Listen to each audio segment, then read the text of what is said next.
We're actually watching an old Flex Wheeler video Hello there.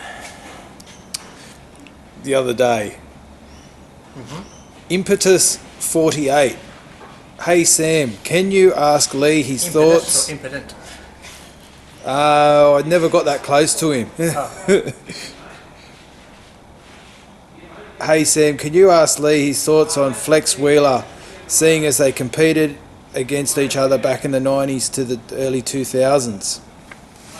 And Flex, like I said, in the beginning, even he'd admit to himself, I think in his book and that, he'd admit that he was pretty arrogant and cocky back in the day, but then as it went along he became really good. I still remember backstage at the 97 Ironman, I was in pretty good condition and Flex comes over and Sean Ray was there. Sean's like, oh, I think you could beat my boy today and that. So, but then Flex comes over and goes, you're looking really good, Lee, and that.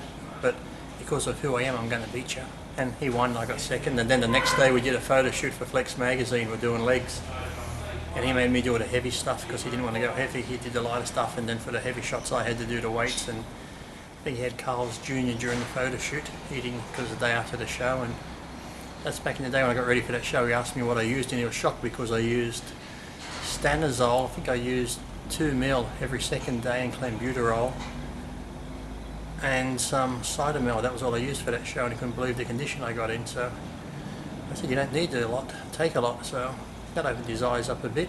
But then, like I said, when I won the Australian Pro Show and MD, Flex come with me when I went racing in Mississippi. Did that $1 million race, he filmed all that and got photographs for the magazine, and then he came to Australia, met my grandparents and they really liked him and got on good with him and followed me around Australia. We did different stuff and went to the first gym one of the gyms I trained at then. So I said travelling with him then was really good. You get to know each other better because I said contest time, people are in the frame of mind of contest, so someone can say someone's arrogant or someone's like this, but generally they're just focused on the show. So you don't really get to see someone how they really are unless you're away from the show. They're more relaxed and eating properly, like eating normal food. So on that tour when he came with me to Australia to film that and take photos of all that, I sort of got to know him a lot better. And like I said, occasionally we still say hello online and stuff like that. And he'd always, when my grandparents were alive, would always, say hello to them and that. So yeah, he's pretty good.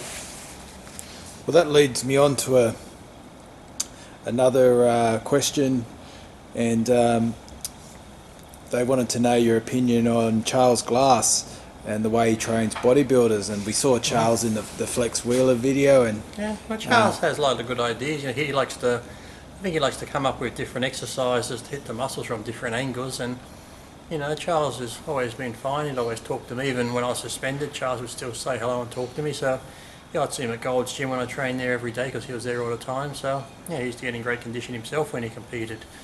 So like I said, a lot of people, like I said, he'd always train Dexter and Flex and Chris and all those guys, and they were all good. So the good thing about Charles is he's competed, he's done it himself, he's been there, he knows what works and what doesn't work. So he's one of the good guys that people go to and can learn a lot from. So he's a nice guy too.